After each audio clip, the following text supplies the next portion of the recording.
Bismillahirrahmanirrahim. Alhamdulillahi rabbil alamin.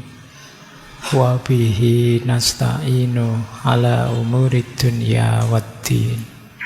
Allahumma salli wa sallim wa barik ala habibina wa syafi'ina sayyidina wa maulana Muhammadin wa ala alihi wa ashabihi wa man tabi'ahum bi ihsanin ila yaumiddin. Amma ba'du. Bismillah, mari kita lanjutkan ngaji filsafat kita. Tema kita malam hari ini lebih ke kesehatan mental. Kalau tubuh yang sakit mungkin ya ke dokter, karena kita bukan dokter jadi tidak tahu. Tapi mental sehat itu mungkin kita bisa mengidentifikasi. Kalau di Ibnu Sina, secara umum orang mentalnya sehat itu cirinya 4. Yang pertama, emosinya stabil. Yang kedua, pikirannya jernih. Yang ketiga, lahir batinnya harmonis, jiwa dan tubuhnya selaras. Dan yang keempat, bisa menghidupkan spiritualitas dan moralitas. Jadi ini berhubungan dengan diri kita. Jadi emosi stabil. Emosi stabil itu bukan berarti tidak pernah marah atau tidak pernah sedih. Tidak. Ya bisa marah, bisa sedih, tapi bisa kita kendalikan. Jadi bisa kecewa, bisa stres juga, tapi tidak berlebihan. Bisa kita kendalikan. Ini namanya emosinya stabil. Tidak meledak-ledak, juga tidak apatis, tidak bisa dipengaruhi, tapi ya bisa, cuma ya stabil saja. Kita masih bisa mengendalikannya. Ya wajarnya manusia bisa marah, wajarnya manusia bisa kecewa, wajarnya manusia bisa stres, tapi bisa dikendalikan. Ini berarti kita masih sehat. Jadi tidak usah galau, Pak saya kok marah terus ya Pak. Ya asal kalian masih bisa mengendalikannya, masih tergolong sehat.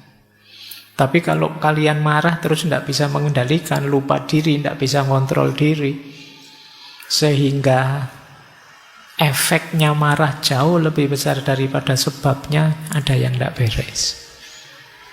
Mulai harus introspeksi. Kemudian pikiran kita jernih. Pikiran jernih itu berfungsi normal. Jadi bukan berarti harus pinter selevel para filosof, tidak begitu. Pikiran jernih itu bisa kita pakai untuk hidup sehari-hari, untuk hidup normal. Kadang-kadang ada orang yang pikirannya tidak fokus, terganggu, dipakai mikir tidak bisa, buntu, dan lain sebagainya. Jadi hidupnya mungkin mengandalkan insting saja, dia kalau diajak mikir tidak nyampe, bingung. Nah, ini pikirannya tidak jernih. Atau terganggu oleh mindset macam-macam, wawasan dari medsos apa dan lain sebagainya, sehingga tidak jernih. Pikiran tidak jernih itu misalnya kalian tidak bisa membedakan ini sehat, ini tidak sehat, ini menyenangkan, ini menyedihkan, ini baik, ini buruk. Itu pikiran harus bisa ini. Kalau tidak bisa, ayo kalian cek lagi ya, waras apa enggak. Karena orang yang pikirannya kacau kan kita menyebutnya kurang waras. Makanya di berbagai sesi kalau bicara tentang filsafat selalu saya wanti-wanti, hati-hati loh ya, manusia itu kuncinya di akalnya. Karena manusia itu hayawanun natik. Jadi kita itu kategorinya binatang secara genus. Cuma kita diistimewakan oleh Allah dengan akal budi kita. Nah, kalau ternyata akal budi ini terganggu, berarti kan ini keistimewaan ini nggak kepake. Manusia minus akalnya, ya yang tersisa hayawannya. Kamu tinggal binatangnya, makanya hati-hati.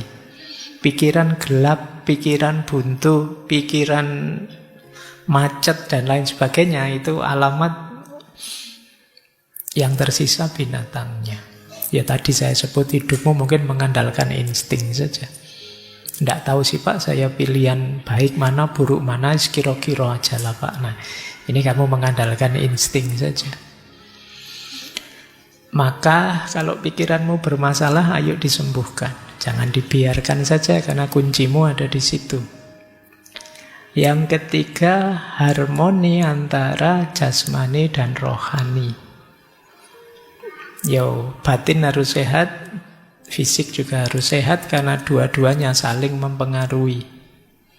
Nanti Ibnu Sina ini orang pertama yang punya konsep yang sekarang disebut dengan psikosomatis. Jadi jangan dikira mental itu, batin itu tidak mempengaruhi fisik dan juga sebaliknya. Dua-duanya saling mempengaruhi.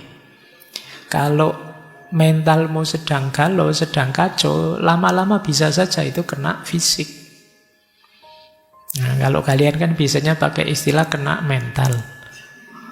Nah, bisa saja dari kena mental, lanjutannya kena fisik. Sakit beneran. Pernah enggak kalian ngalami apa-apa, nilaimu tiba-tiba drop, jatuh, terus pulang-pulang kamu ngereges? Panas badanmu. Nah, itu jenis bagaimana kondisi mental bisa mempengaruhi fisik. Nah, nanti teorinya panjang dari Ibnu Sina.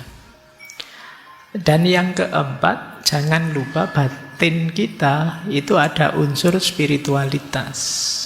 Ada fitrah religiositas. Ada nurani yang mendorong kita untuk bermoral. Ini juga harus hidup. Kalau ini tidak hidup, ada yang hilang dari kemanusiaan kita. Jadi kalau kalian hanya fokus di tiga yang atas, lupa bahwa kita punya spiritual, ada unsur moralitasnya, ya nanti ada bagian tertentu hidupmu yang hilang. Itu kadang orang merasa hampa, merasa jemu, merasa tidak bermakna, dan lain sebagainya. Karena urusan makna hidup, kedalaman hidup itu adanya di spiritualitas. Jadi ayo dicek kalian termasuk mentalnya sehat apa tidak. Kalau tidak, ayo diobati pelan-pelan. Karena sulit kalian bisa sukses kalau dalammu tidak sehat, mentalnya tidak sehat. Kita lanjutkan. Nah, ini konsep dasarnya Ibnu Sina. Kita kenali dulu ya sisi dalam diri kita, jiwa kita. Hubungannya dengan akal, hubungannya dengan kesehatan mental. Kata Ibnu Sina, jiwa kita itu ada 3 unsur. Kadang orang menyebutnya 3 daya, 3 kekuatan. Yang pertama jiwa nabatiyah, vegetatif. Itu isinya tumbuh dan reproduksi. Jadi dorongan untuk tumbuh, bereproduksi. Tiba-tiba teman-teman ingin makan, lapar, ingin kawin, bereproduksi. Itu muncul dari daya jiwa namanya vegetatif.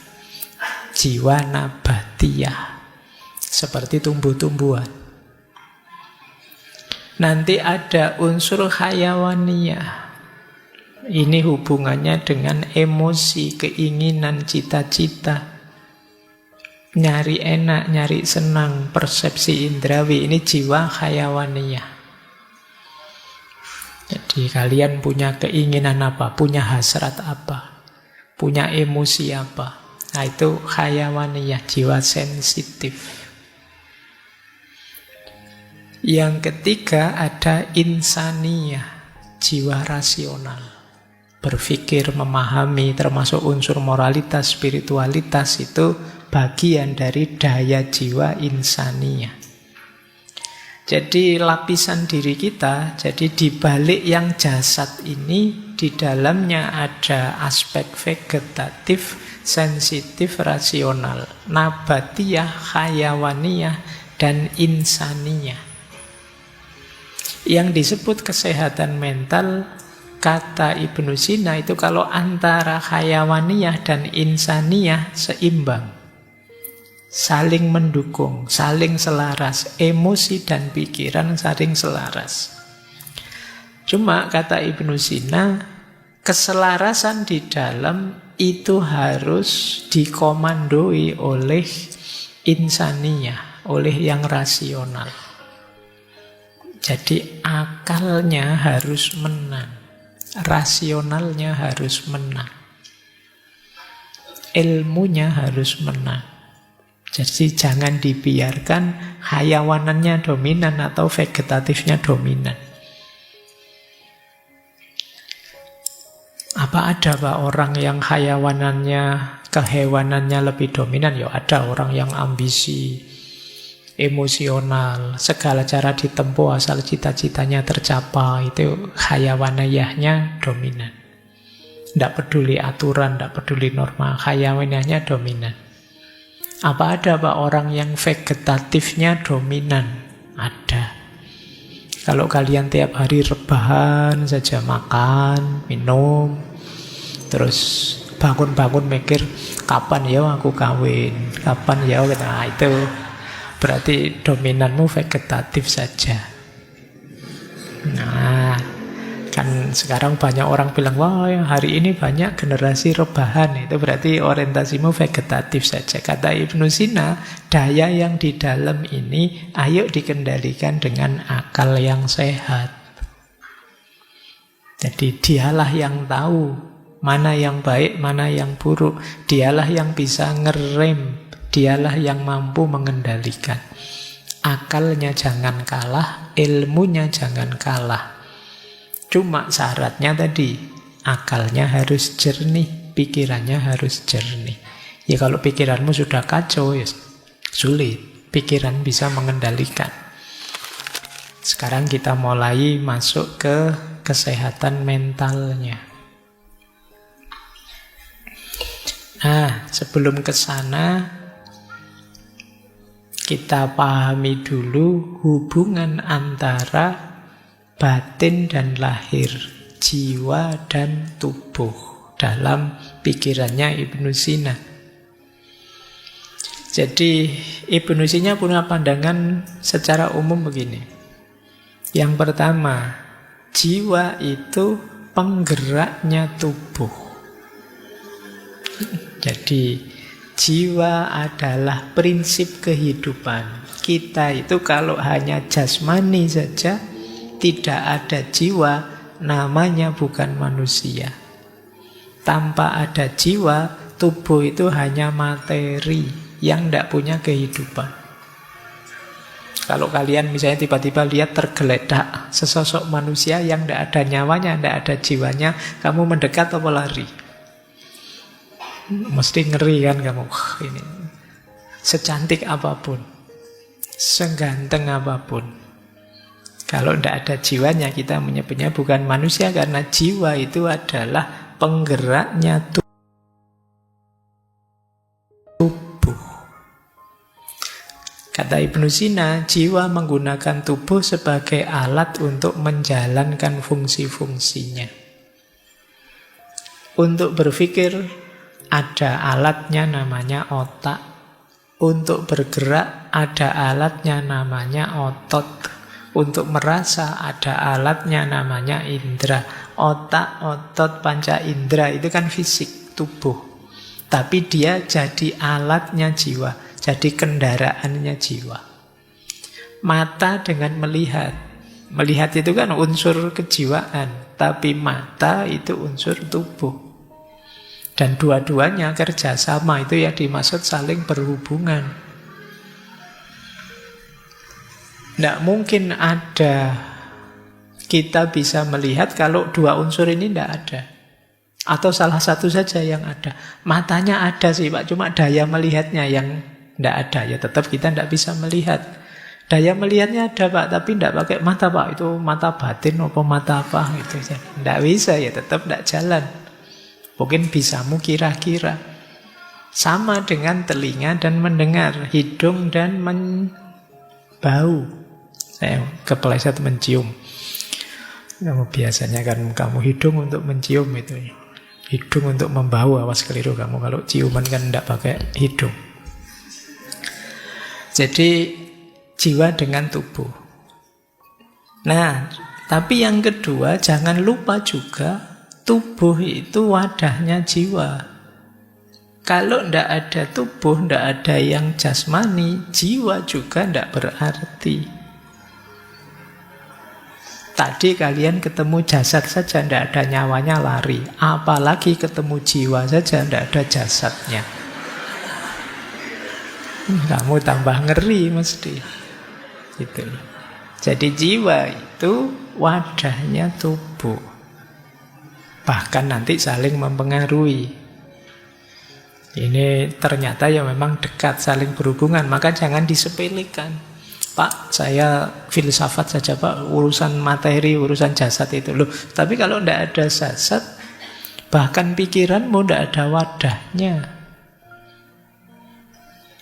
Ya otak itu kan bisa dicek, bisa dilihat, bisa itu ya kerja berpikir ada di situ. Kalau tidak ada itu ya tidak ada hubungannya Pak otak sama mikir. Ya coba otakmu dibuang.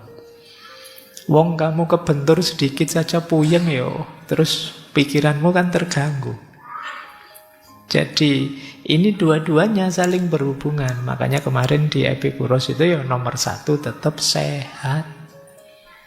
Sepinter apapun kamu, kalau tidak sehat, tidak ada gunanya.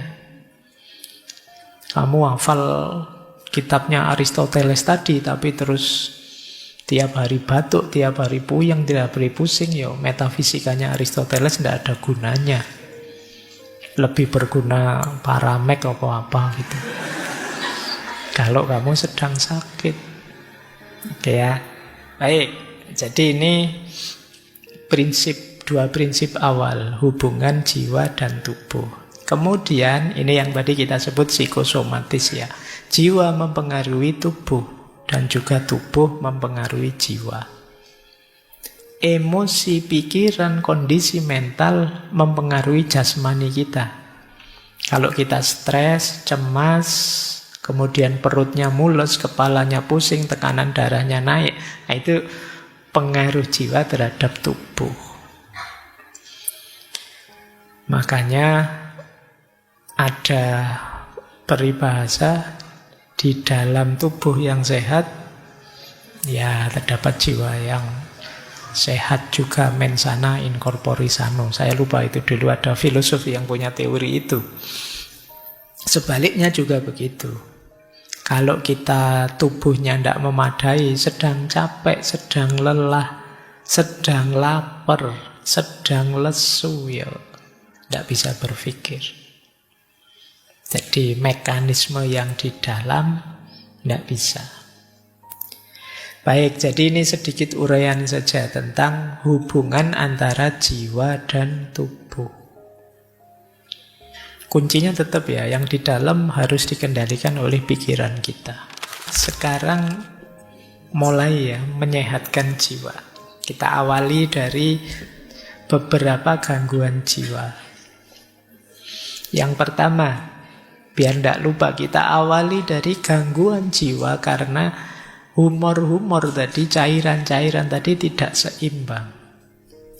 Jangan lupa seorang sanguinis yang tadi dominan darahnya itu kalau ekstrim bisa memunculkan pribadi yang hiperaktif, impulsif, dan mania. Jadi wajar saja ada orang ekstrovert, tapi kalau bablas tidak terkendali, ini kan dominan darah yang sifatnya panas tadi, dia akan hiperimpulsif, ngamuan, mania.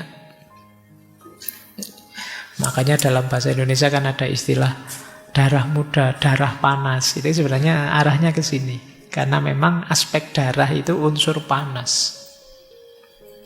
Jadi kalau kalian merasa, Pak saya kok ngamuan ya Pak, saya kok tidak bisa diam ya Pak saya, ya harus hati-hati, harus siap-siap untuk ngerem. Karena kalau tidak, ya ketemunya itu hiperaktif, impulsif, dan mania. Sementara yang flegmatis tadi yang cenderung tenang, cenderung tidak mudah terpengaruh, dominasinya yang lendir tadi, yang paling bawah, balhom, itu dalam bentuk ekstrim akan melahirkan orang yang apatis, cuek, lamban. Jadi disuruh ngapa-ngapa nanti saja, besok saja. Itu kalau dalam bentuk ekstrimnya ya masalah, jadi orang apatis. Apatis itu sudah tidak percaya lagi apa-apa, sudah cuek total pokoknya. Nah ini kalau dominan terlalu besar aspek flegmatisnya. Kemudian kalau yang terlalu dominan kolerisnya, yang tadi leader tadi, seorang yang ingin dominan tadi, pada akhirnya dalam bentuk ekstrim yang mulai ada disorder, gangguan jiwa, itu biasanya muncul dalam bentuk agresif, antisosial, dan narsis. Jadi orang narsis itu kan ingin tampil terus, ingin dia disebut unggul terus, disebut baik terus. Ada ndak di sini yang tiap hari posting selfie-annya sedang ngapain, sedang apa, sampai temenmu bosen nge-like, bosen jempoli. Jadi kamu khawatir hilang, kamu ada FOMO-nya terus tiap hari tampil. Hati-hati jatuh pada narcissistic disorder. Justru kamu jadinya ndak menikmati hidup. Kamu hidup mengandalkan pengakuan orang, pujian orang. Ini juga masalah, makanya hati-hati. Oke. Apalagi ada ciri antisosial. Karena tadi orang koleris itu kekurangannya kan sering daya empatiknya rendah. Jadi dia pinginnya maju, pingin sukses. Lupa bahwa orang lain mungkin ada situasi-situasi khusus yang tidak sama dengan dirinya. Kemudian kalau yang melankolis, yang dominasi empedu hitam tadi, bentuk ekstrimnya adalah putus asa, cemas, pesimis, overthinking. Nah, dari gangguan-gangguan ini semoga teman-teman tidak ada yang merasa ngalami. Kalau ada, ya berarti gangguan jiwa. Ini bentuknya agak ekstrim. Tidak apa-apa teman-teman, sekali-sekali kalau memang merasa terganggu dengan ini, datang saja ke psikolog, psikiater. Tidak apa-apa, itu bukan aib. Ya sama kayak sakit fisik kita nyari dokter, ya sakit mental juga kita cari ahlinya. Kalau memang sedang gelisah. Kalau sarannya Ibnu Sina apa? Kalau penyakit akibat ketidakseimbangan cairan ini, yang pertama perhatikan dietnya. Apa yang harus dimakan, apa yang jangan dimakan. Nanti ada makanan yang sifatnya panas, dingin, lembab, kering. Nah, itu untuk menyeimbangkan tadi yang dominan apa, berarti kurang apa. Ya nanti kapan-kapan kalau ada yang perlu nanti tak kasih apa sih yang kalau dominan sanguinis, flegmatis, koleris, melankolis itu apa yang harus dimakan, dietnya apa. Cuma kalau disampaikan di sini agak bertele-tele karena masih banyak materinya. Kemudian yang kedua, gaya hidup olahraga. Cukup istirahat, cukup. Nah, semoga teman-teman termasuk yang masih sadar olahraga dan sadar istirahat. Kalau olahraga mungkin masih banyak yang suka ya. Saya olahraga tiap hari Pak, kalau ada siaran langsung sepak bola mesti nonton. Itu namanya bukan olahraga, nonton olahraga. Biasanya yang males olahraga itu kalau ditanya, "Mbok kamu olahraga?" Ya sudah, di kampus itu lantai 4 tiap hari saya naik, saya turun, kan itu olahraganya. Mesti gitu kan. Itu alasannya orang males olahraga itu. Baik, ya kalian tetap harus ada olahraganya, ada istirahat. Istirahat juga penting. Semoga di sini tidak banyak yang suka melekan. Ya begadang itu boleh saja, tapi jangan sering-sering.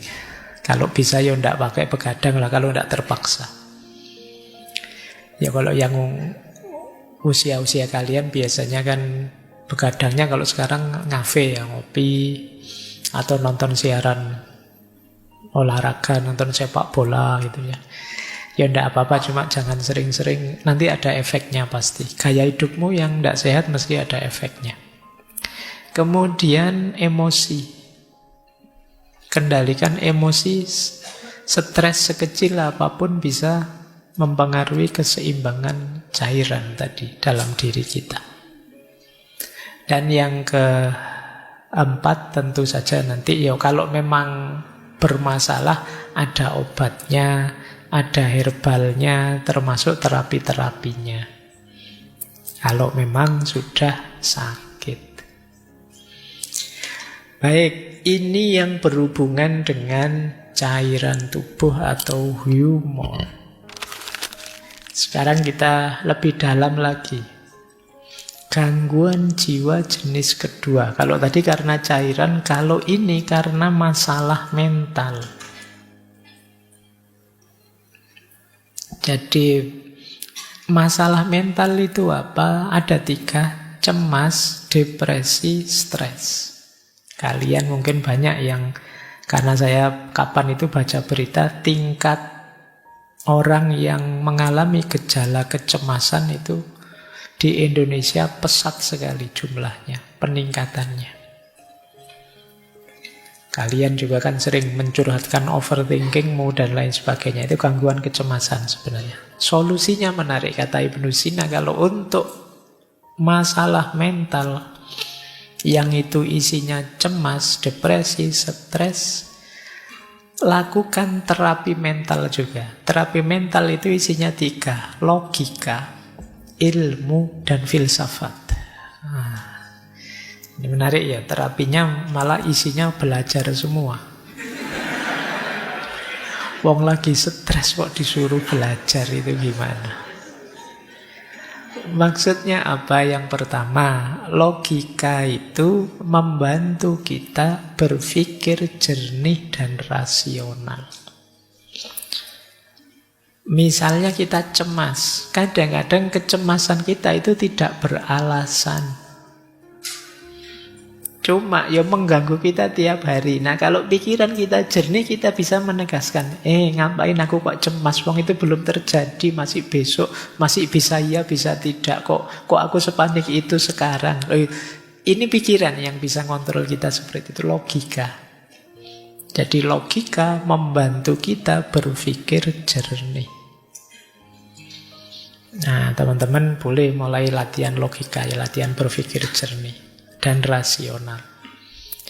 Kemudian yang kedua, ilmu. Kenapa harus ilmu? Ilmu itu membantu kita memahami dunia. Seringkali yang membuat kita stres, depresi, cemas, itu kan situasi-situasi di sekeliling kita yang kita tidak paham. Kemarin waktu pandemi itu seluruh dunia belum terlalu paham tentang kerja dan mekanismenya virus COVID-19. Semuanya panik, banyak orang stres, banyak orang depresi. Tapi begitu diteliti kemudian tahu, oh ternyata virusnya ini, cirinya begini, kelemahannya ini. Ini kan ilmu. Begitu ngerti ilmunya kita tenang sudah. Banyak kecemasan-kecemasan kita karena kita belum tahu. Jangankan yang besar-besar, belum tahu yang kecil-kecil saja kan juga. Mungkin yang belum pernah ngaji ke sini misalnya membayangkan nanti ngaji di sana kayak gimana ya? Ada absennya ndak ya? Boleh ndak ya saya? Jadi kan pikiranmu kan macam-macam. Tapi begitu ke sini sekarang kamu ngerti ilmunya. Nanti datang lagi kamu sudah ngatur strategi. Oh situasinya kayak gitu, saya datangnya belakangan saja, nanti duduknya di pojok sana, kamu bisa ngatur. Lebih tenang. Maka kuncinya orang stres yang kedua itu ilmu. Ya tadi kalian misalnya belum ngerti tentang teori-teori carian humor dan lain sebagainya tadi, sekarang ngerti. Oh saya ini kok marah-marah ini urusan darah ini yang panas ini. Berarti jangan makan ini dulu, jangan ini dulu biar nggak tambah ngamuan. Ini sekarang kita ngerti ilmunya. Yang ketiga filsafat. Apa manfaatnya filsafat? filsafat itu memberi kita kerangka makna hidup. Menunjukkan kita tujuan ideal hidup. Dan ini menenangkan. Banyak orang yang hidupnya tidak punya tujuan, tidak punya idealisme dan lain sebagainya, sehingga ngambang, sehingga mudah stres. Orang itu kalau punya tujuan hidup, punya visi, punya makna hidup, mungkin mengalami kegagalan-kegagalan kecil bagi dia biasa. Yang penting tetap lanjut menuju cita-cita besarnya. Dan cita-cita besar ideal itu ya kita menempuhnya lewat jalur filsafat. Saya sering bilang filsafat itu salah satu jalan untuk kita menseriusi hidup. Jadi selama ini mungkin kita autopilot saja. Bahkan kalian mungkin kuliah sudah semester akhir juga masih belum punya cita-cita, belum punya tujuan. Kalau ditanya hidupmu mau kamu bawa kemana? Kamu ingin hidup yang seperti apa? Belum tahu Pak, belum mikir ke sana. Bahkan jurusan ini saya kira saya juga salah ngambilnya. Kamu bisa begitu. Kamu bisa sampai dewasa tidak punya orientasi, tidak punya tujuan. Nah, filsafat membantu kita menemukan itu. Jadi menarik, kalau itu gangguan mental sifatnya, masalah-masalah mental seperti cemas, depresi, takut, solusinya 3. Logika, ilmu, dan filsafat. Nah, makanya kemarin kita ngaji terus yang jadi buku itu judulnya Menjaga Kewarasan. Jadi kita belajar filsafat itu bagian dari menseriusi hidup biar kita tetap waras. Karena waras versi kita itu kamu cari di ChatGPT juga tidak ada. Seandainya ada juga tidak mesti cocok. Karena yang tahu hidup kita itu diri kita. Jadi coba kamu tanya ya di GPT, wahai ChatGPT, tolong bantu saya biar saya bahagia bagaimana ya. Dia mesti ngomong macam-macam tapi tidak mesti cocok dengan kita. Karena yang tahu diri kita itu kita sendiri. Nah, di sini gunanya kita logika, di situ gunanya kita belajar sendiri biar dapat ilmu, belajar cara berpikir filosofis biar bisa merangkai makna untuk hidup kita. Baik, ini gangguan jiwa jenis kedua. Nanti ada gangguan jiwa jenis ketiga. Kalau jenis ketiga ini masalah emosional, sedih, atau marah, atau takut. Ini masalah emosi. Batin yang lelah, ini masalah emosi. Nah, kalau masalah emosi, menurut Ibnu Sina, solusinya adalah terapi emosional. Nah, terapi emosi kalau tadi logika, ilmu, filsafat, kalau ini musik, puisi, dan seni. Nah, ini menarik ya. Jangan salah, Ibnu Sina juga ahli musik. Beliau bisa memainkan banyak alat musik, juga bisa menyanyi. Nah, baik. Musik, kata Ibnu Sina, bisa membantu kita untuk meredakan ketegangan, menemukan kedamaian, juga mengekspresikan emosi. Kalau kalian sedang sedih, marah, atau sedang sangat jengkel, itu kan kadang-kadang coba cari alat musik apa, terus kamu main sak kapoke, lampiaskan kamu bisa. Tidak bisa Pak saya main Pak. Yus dimain ke sak senengmu aja kan sudah bisa untuk pelampiasan. Ada gitar nganggur kamu genjreng sak kapoke, sak pedote, senare gitu ya wis puas aku misalnya. Nah, ini yang disebut terapi emosional. Nyanyi, karaoke sak keras-kerasnya nyanyilah. Itu bisa meredakan ketegangan dalam batin. Jadi musik bahkan bisa mendamaikan, tenang gitu. Kadang kalian dengerin musik apa itu rasanya sudah lupa dengan masalah-masalah yang tadi menegangkan kita. Jadi musik penting untuk membantu kita tenang. Dia bisa jadi katarsis. Lanjut. Terus puisi dan seni. Puisi bisa membuat kita lebih luas. Dulu mungkin teman-teman masih ingat ya, kalau tidak salah tokohnya Hasrat Inayat Khan. Kata beliau, kalau kata-kata sudah tidak berdaya, maka puisi bisa membantu. Kalau puisi juga masih tidak ngangkat, musik bisa mewakili kita. Musik ya bukan lagunya, bukan syairnya. Kalau syairnya kan cenderung ke puisi, tapi musik itu kan tidak ada kata-katanya, dan kepala kita akan menerjemahkan sesuai kondisi kita masing-masing. Ya nanti kalau digabung dengan pandangan sufi yang lain, pada puncaknya sebenarnya katarsis paling hebat adalah kediaman kita. Jadi keheningan itu bisa, tapi yang paling tidak kan coba kalau teman-teman sedang sangat marah, sedang sangat sedih, dan belum bisa mengatasi sendiri. Misalnya tadi pikiran yang kita minta untuk mengendalikan sudah tidak berdaya karena saking sedihnya kita. Seni dan musik, juga puisi bisa membantu. Setiap kita pasti bisa nulis puisi. Tidak ada puisi yang jelek. Jadi kalau ada orang bilang, ini puisinya jelek, loh justru yang jelek itu lebih puitis.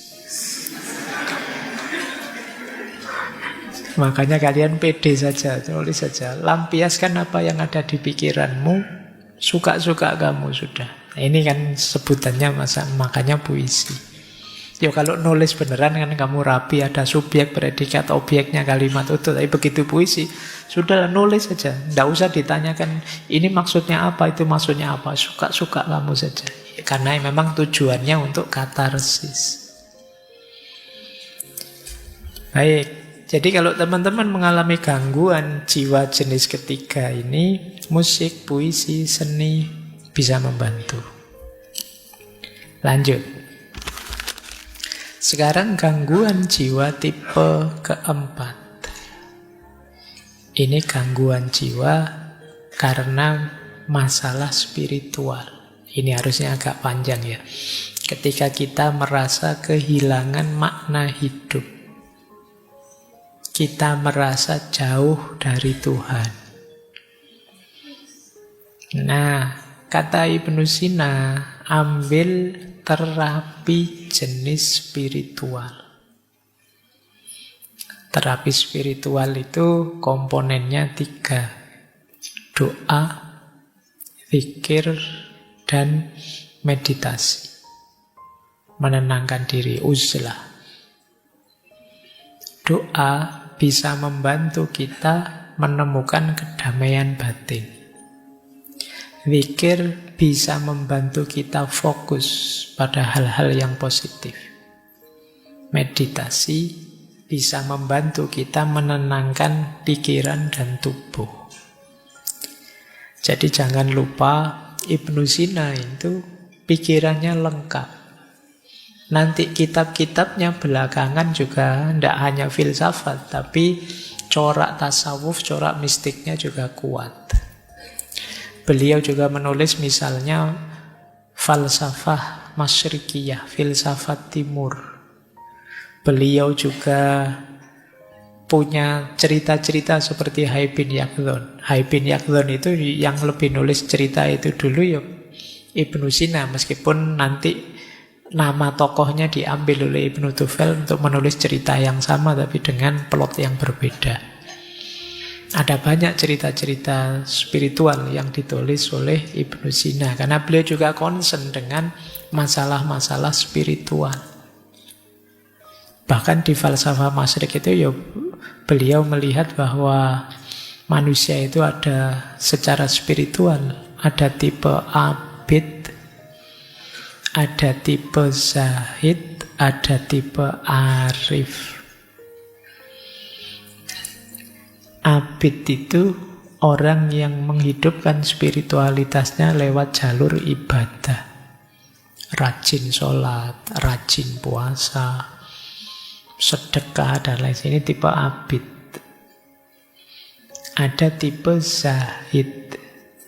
Tipe zahid itu seperti para sufi yang melakukan uzlah, takholak bi ahlakillah dan lain sebagainya. Ini tipe zahid, menjauh dari godaan dunia, keramaian dunia, memantapkan diri hanya menuju Allah saja. Ini namanya tipe zahid. Kemudian yang terakhir tipe arif. Tipe arif itu orang yang sudah mengalami pencerahan, orang yang sudah kasyaf, sudah ma'rifat, sudah ngerti hakikat segala sesuatu. Ini tipe arif. Ada abid, ada zahid, ada arif. Kalau kalian tipe apa? Abid kah? Sholatnya masih bolong-bolong, Pak. Tidak berani bilang abid. Zahid, apalagi, Pak. Arif, sangsoyo. Tapi ini jalur-jalur untuk menghidupkan spiritualitas kita. Nanti orang yang menempuh jalur ini ingin menghidupkan spiritual, namanya adalah murid. Murid itu ya secara letterlek kan orang yang menginginkan. Tentu saja murid nanti dituntun oleh mursyid. Orang yang menuntun, menunjukkan. Jadi baik, masalah spiritual, orang menyebutnya hari ini ada istilah krisis spiritual.